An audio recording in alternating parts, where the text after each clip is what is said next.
Unit Pidana Khusus Satreskrim Polrestabes Palembang berhasil gagal ke penyelundupan puluhan ribu benih lobster senilai belasan miliar rupiah bersama dua kurir di kawasan Jalan Parameswara. Dua uang kurir benih lobster tersebut yakni Ferdi Samo Dani, warga Lubuk Linggau yang diamankan bersama 98.600 benih lobster jenis mutiara Samo Pasir yang diangkut guna ke mobil Innova. Menurut pengakuan kurir benih lobster, Ferdi mengungkapkan kalau dirinya tidak tahu menau kalau yang digawanya itu merupakan benih lobster yang dilindungi.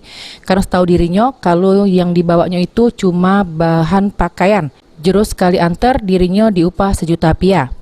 Sementara itu, Kapolrestabes Palembang, Kombes Pol Irfan Prawira Satya Putra yang langsung ngerilis benih lobster ini ngungkap ke kalau 98.600 benih lobster tersebut terbagi jadi dua jenis yakni mutiara Samo Pasir dengan rincian 87.600 ekor jenis pasir sama 11.000 jenis mutiara yang ditafsir senilai 15,3 miliar rupiah. Benih-benih ini dijemput kurir dari Indralayo yang rencananya nak digawa ke daerah Lubuk Linggau. Kapolrestabes ngatoke kalau Polrestabes Palembang jero 2 bulan terakhir sudah berhasil gagal ke 3 penyelundupan benih lobster yang kalau ditotal ke senilai 38 miliar rupiah. Dari 18 kotak yang berhasil kita sita, kali ini jumlahnya agak banyak karena dari 18 kotak itu lebih ketat dia naruh barang-barang seperti ini, yakni ada total kurang lebih 87.620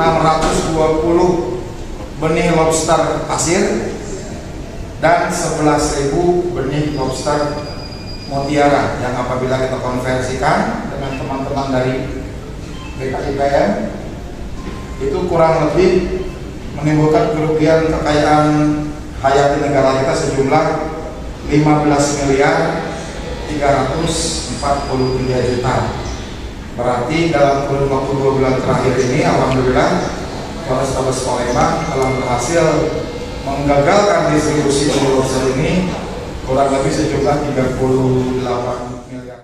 Untuk nanggung jawab ke perbuatannya, pelaku dijerat pasal 92 junto pasal 26 ayat 1 Undang-Undang Nomor 45 Tahun 2009 tentang perubahan atas Undang-Undang Nomor 31 Tahun 2004 tentang perikanan dengan ancaman 8 tahun penjara sama denda 1,5 miliar rupiah. Heru Wayudi, PAL TV.